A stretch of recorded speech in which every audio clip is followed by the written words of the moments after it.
Kafa.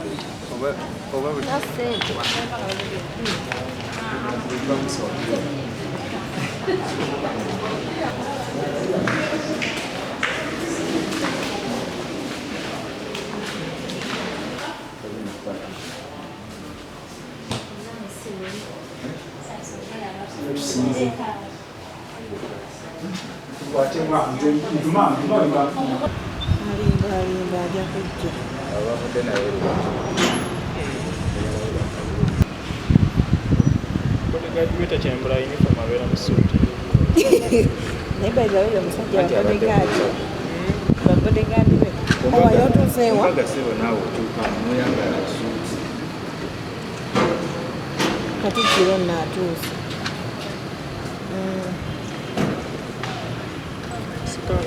Uliro otya? Kyewanyagaliza embazi kimunyagazi.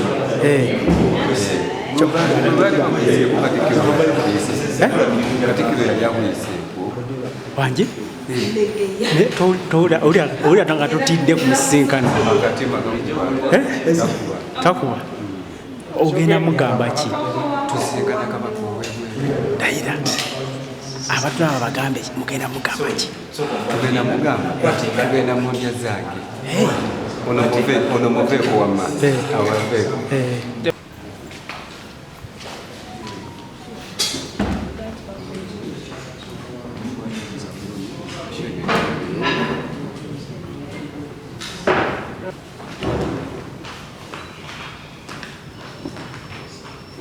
Ekitiibwa kya Uganda kubedane lyona nebanga Uganda kiyamanibwa nnyo eggwanga lyaffe kubweto lolesi zonna.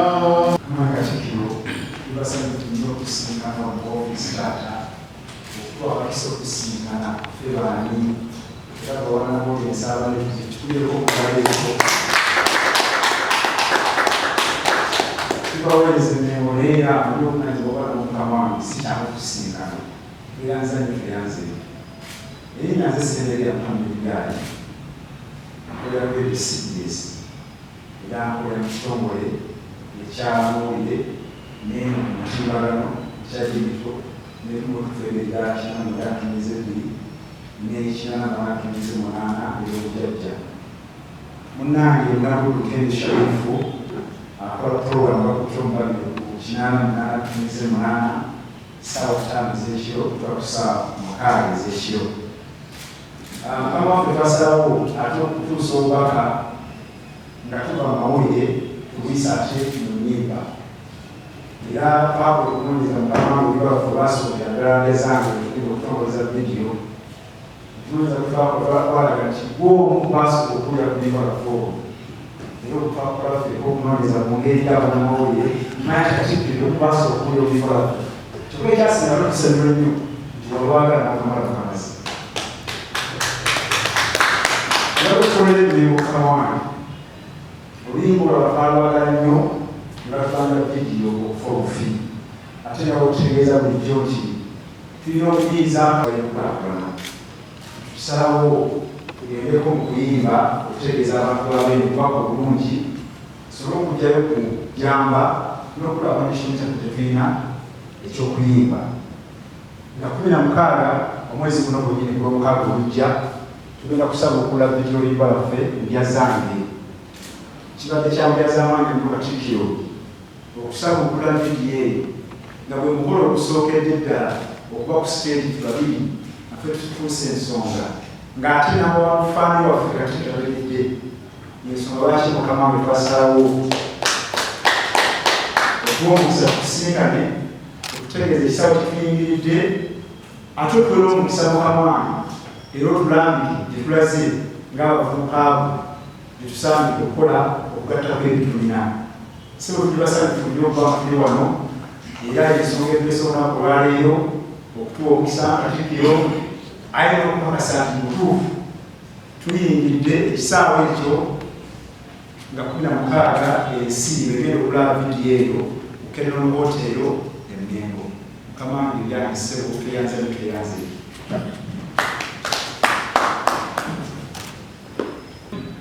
byo tuzaalibwa nabyo. Tugambe omuntu azaalibwa nga n'eddoboozi nnungi, oba omuntu azaalibwa ng'asobola okuzina amazina. Waliwo abalina ebitone okuba ebivuga, waliwo abalina ebitone okuzannya emizannyo egy'akatemba, waliwo abalina ebitone okudduka emisinde. Ekitone tuzaalibwa nakyo, naye obukulu bukolererwa. Abantu bangi abalina amaloboozi malungi naye nga tebakakozesa, tebayimba, oba ng'olyangira ekitone ekyokuzannya akatemba naye atazannya katemba. Okukolerera ekitone kifaananako bwe boola ejjinja ery'omwenge okuliteeka mu kifaananyi ne balirabikira. Tugambe zaabu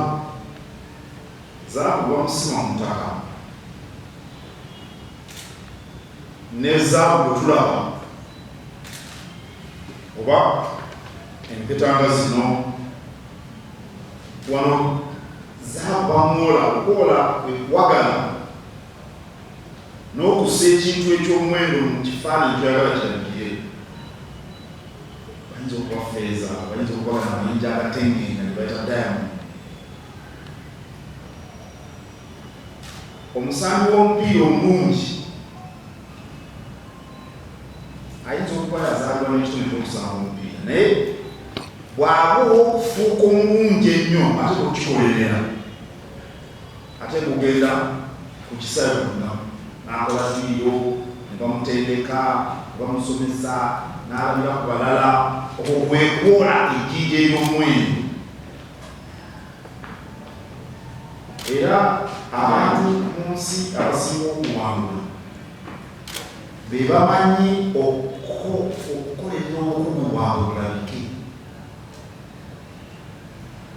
Waliwo tugambe abasambi b'omupiira bangi balina ekitone naye tagenda kutendekebwa, atuuka kikeerezi kisaawe, takolagana na banne, tawulira mutendesi byamugamba, naye ekitone kiyitirivu tayinza kufuuka nakinku. Kakati nammwe okuyimba kuno olulimu okufaanana. Abantu abasinga abatali bayimbi batumulira obutambi bw'abayimbi nga bano bwegenda ofulumya nga 16. Waliwo wemuyimbira nti muvimba ne Katikkiro, osanga bamala bakatikkiro bamemu katambi mwali n'ebintu ebirala wano tubatengeenya obulamu. Oli n'alowooza nti omutunuliza abapiye yalowooza nti obulamu bw'abayimbi bwangu, kubanga ku kintu kyolaba kupiye eyinza okuba yaddakiika oba ey'oluyimba tuzita dakiika nga zisukkawo sirowooza, naye si okugikwata. Bakwata ebintu bingi nnyo bagenda babitemaatemu ne babikiisa mu buwanvu bw'oluyimba. Omuyimbi yenna ayitimu anategerekeka, ate ng'okikolerera, ate ng'okwola ejjinja ly'olisima busimi eyo mu ttaka nga omusangayo Katonda yamutegeeza ng'atunulanga bw'ayagala, ne bamuyisa mu muliro mu kabiga n'asaanuuka ne bamuteeka mu kifaananyi mu lwagala tumulabire. Ekitone tekimala. Omuntu alina ekitone alina okutulaga nti mukugu, ate okutulaga nti mukugu alina okukikolerera.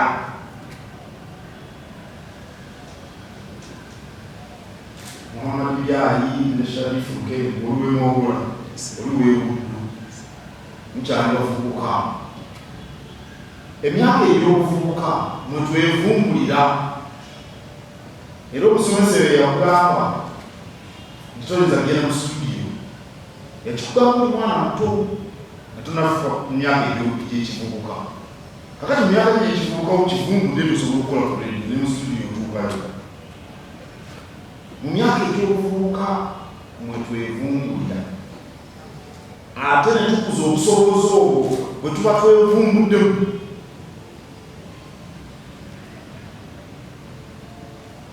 obusobozi olina okubujjayo tubulamu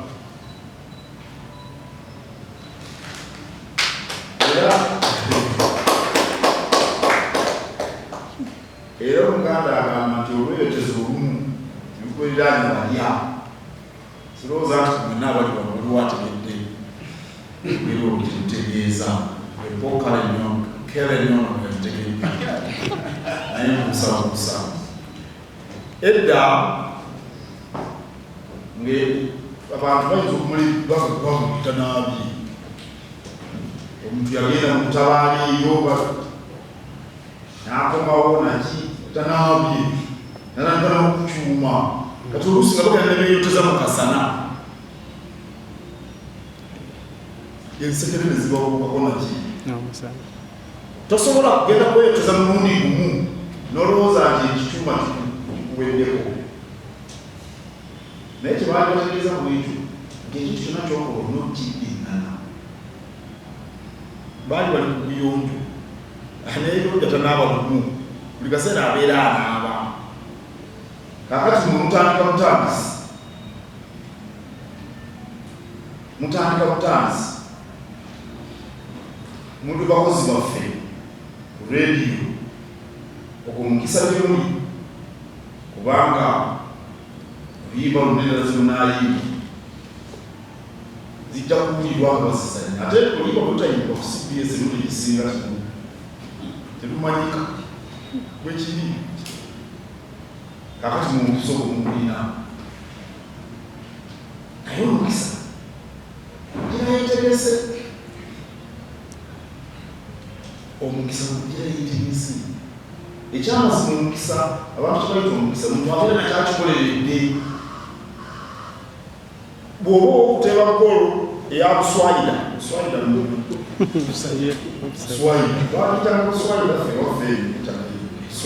golo eya buswayira tokubanga oli wali mumutamu ate oteba otya golo ne bagikkiriza naye nga ya buswayira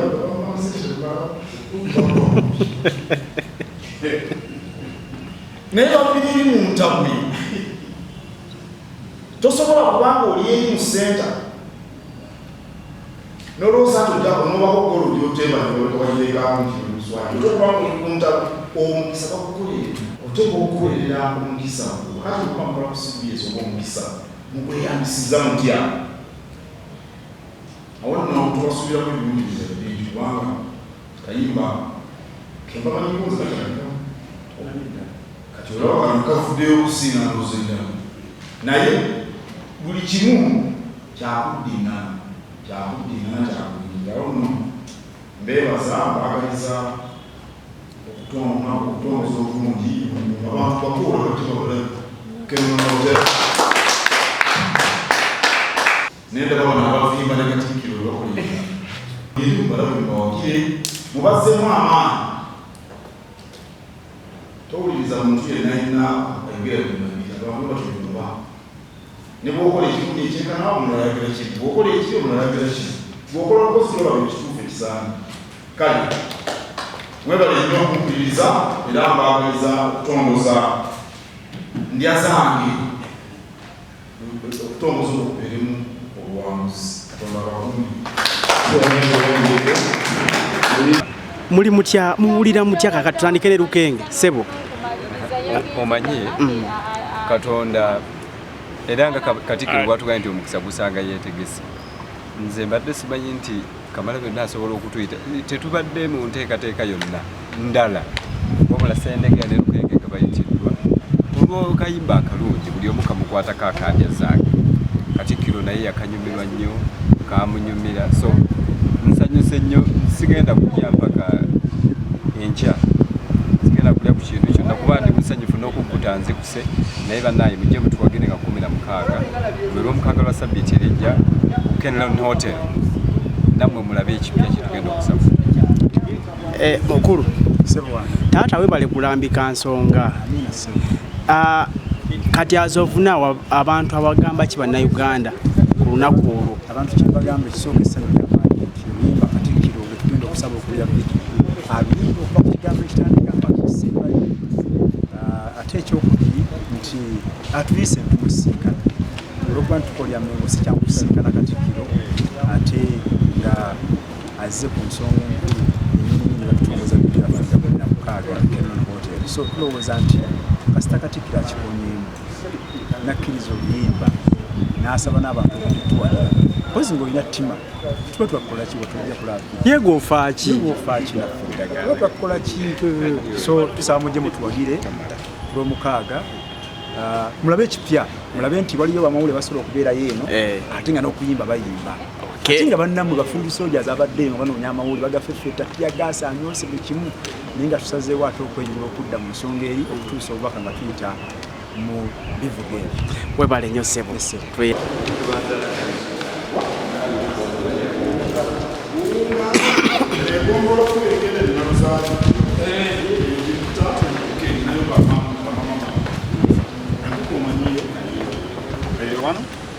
Tulya ngamba wansi.